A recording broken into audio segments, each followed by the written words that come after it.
Today we have the Republican Lieutenant Governor of Georgia and author of the book GOP 2.0, Geoff Duncan. Thank you for joining. Yeah, glad to be here. Thanks for the opportunity. Let's start off with this. Why aren't you running for re-election? Well, I think the opportunity to try and heal and rebuild the Republican Party nationally is a bigger opportunity than running again for lieutenant governor. I love the job of lieutenant governor. Myself and my family, I think we've done really well in the role. It's just the point in time we're at right now inside this party. We've got to get some work done, and I think we've got a good opportunity to be a leader in that.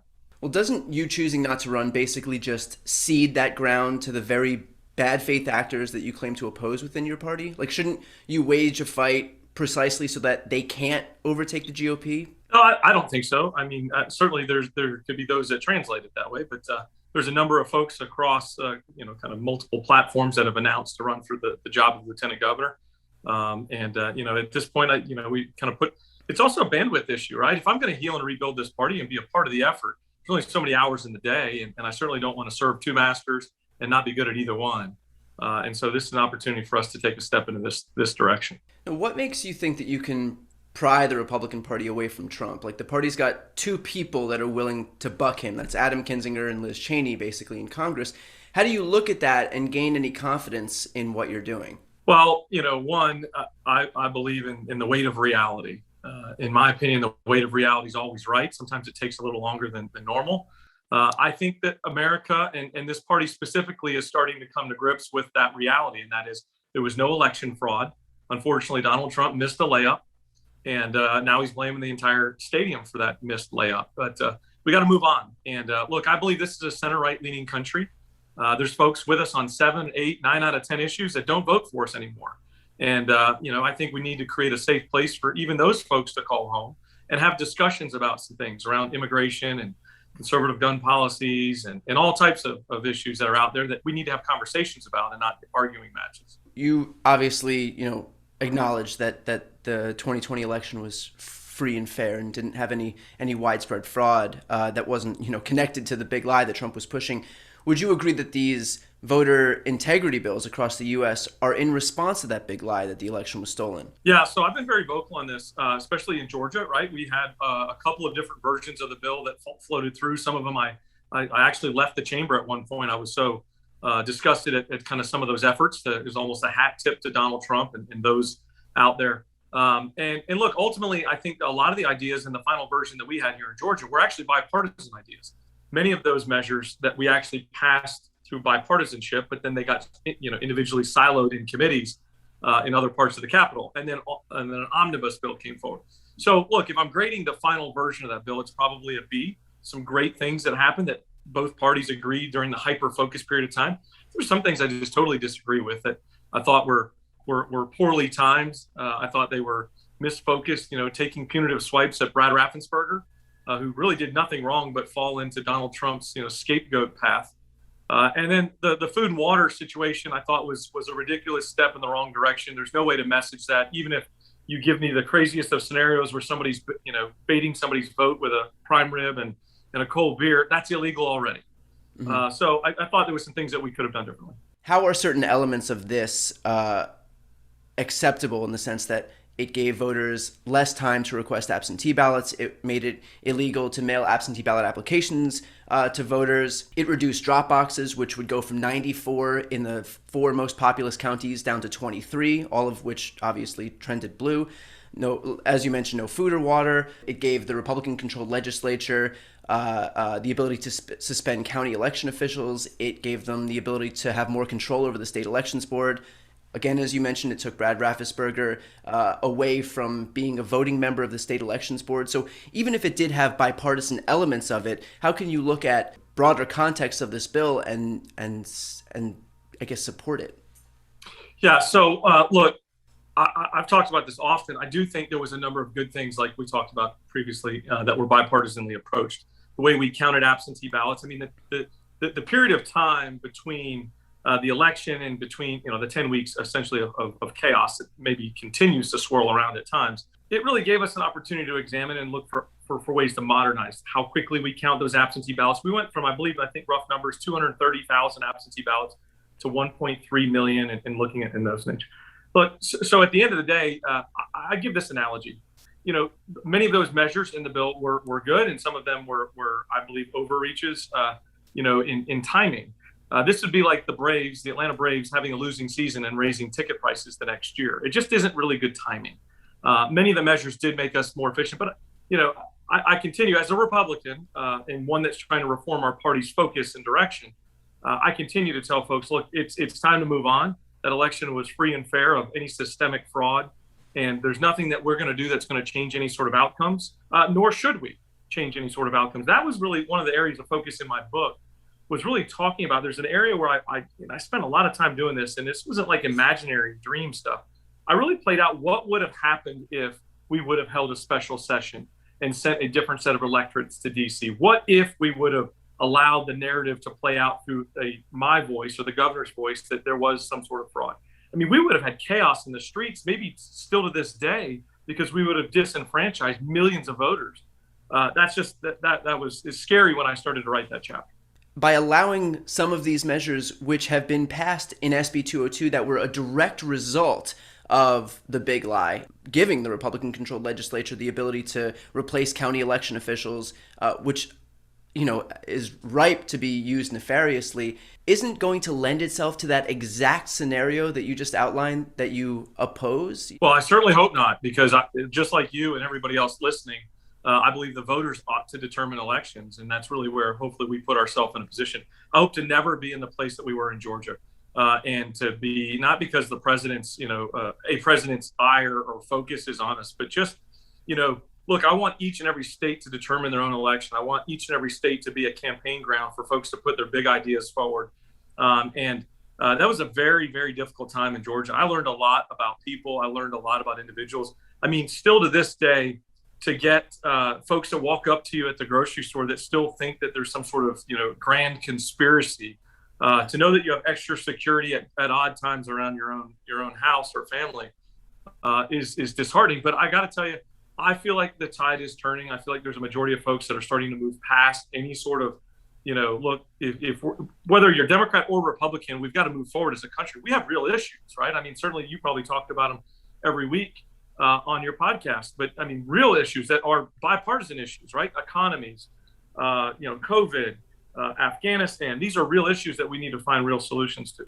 Now, I know that you won't have a say in this specifically, but do you support, more broadly speaking, the For the People Act? I try not to pay much attention to what's going on in DC. We seem to operate on different standards. Hopefully, at the end of the day, I think we ought to put it through the vetting process, right, and continue to be fair and honest.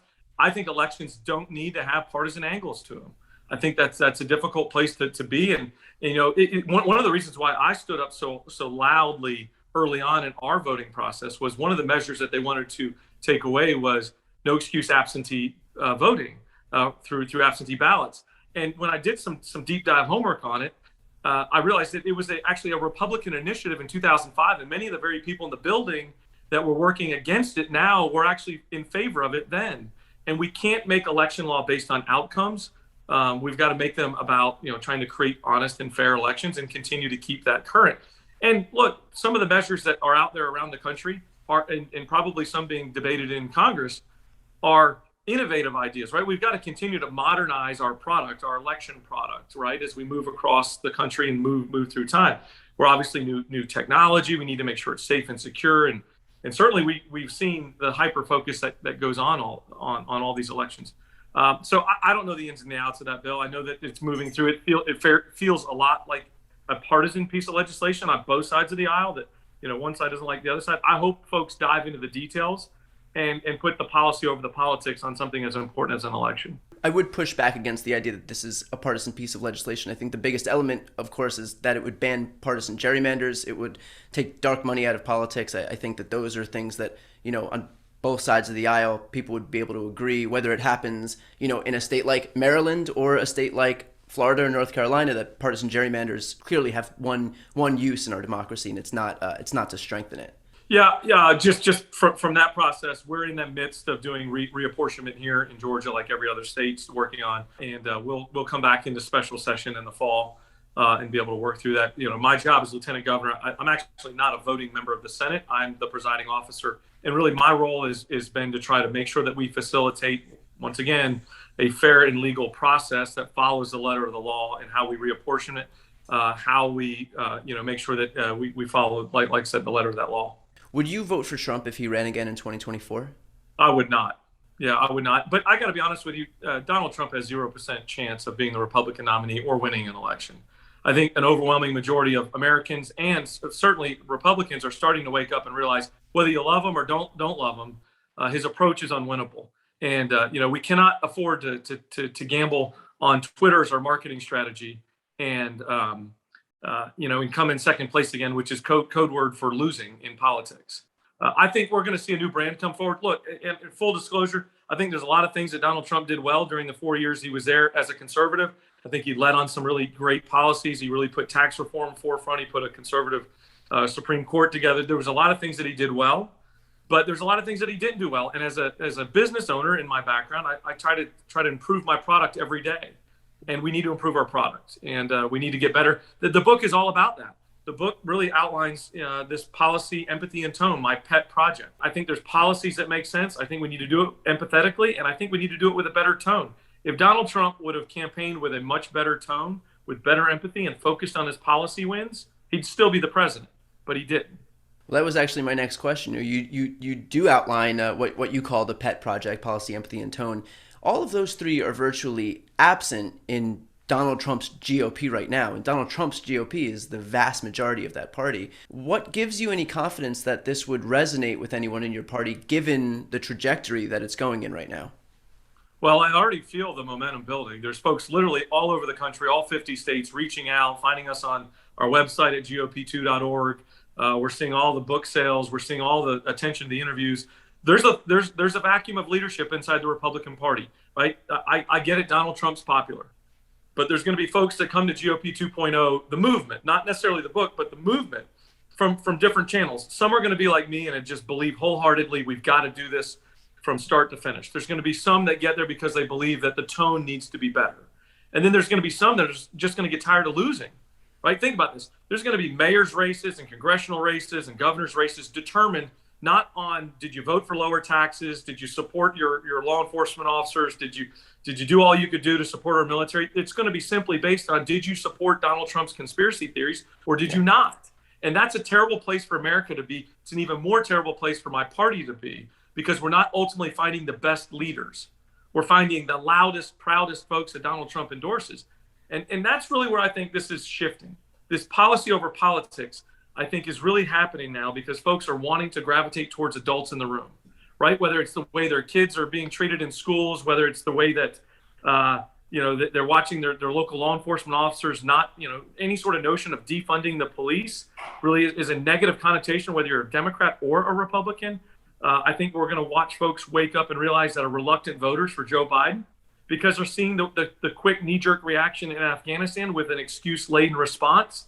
I think there's consequences to losing an election, and we're watching that play out now. As a conservative, that's my viewpoint. I'll finish up with this.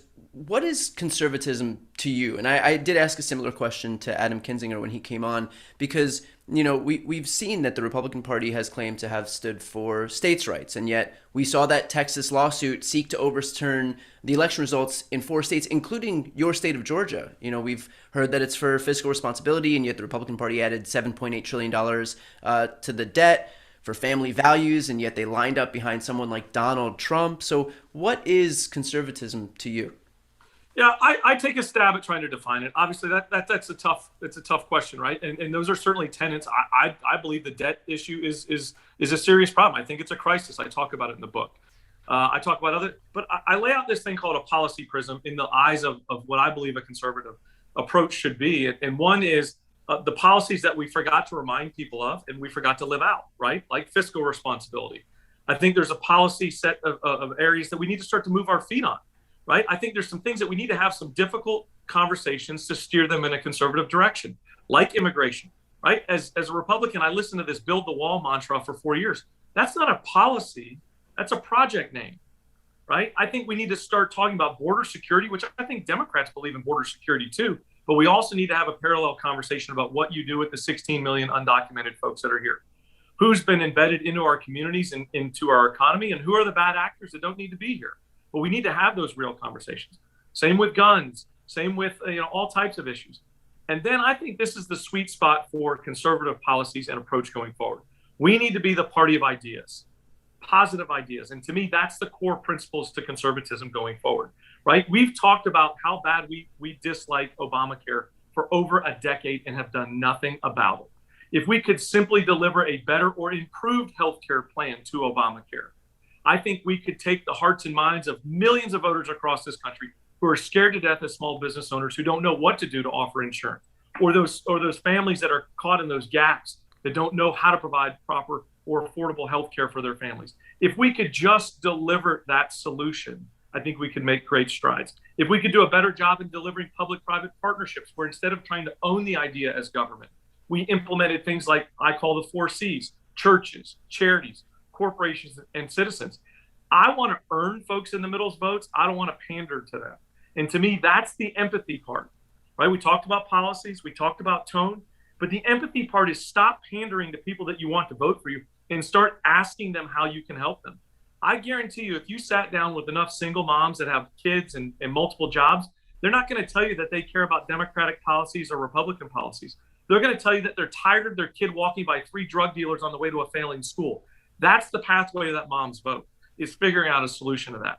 It's a big answer to what conservatism is, but I think it's a moving target that we've got to be willing to follow and to listen. Well, look, I would love to be in a position where we could debate about the issues, about taxes and social issues, and not about the very existence of our democracy. So, again, with that said, the book is GOP 2.0. Lieutenant Governor Duncan, thank you for taking the time. I know it's probably, I know there's probably outlets that are going to be much more friendly and less combative, but I do appreciate you taking the time to come on and speak to an audience that may not be the exact audience that you're used to speaking to. Well, love the opportunity, and if done right, GOP 2.0 will help both parties because it's going to redefine the rules of engagement and do exactly what you talked about. Get back to putting policy over politics.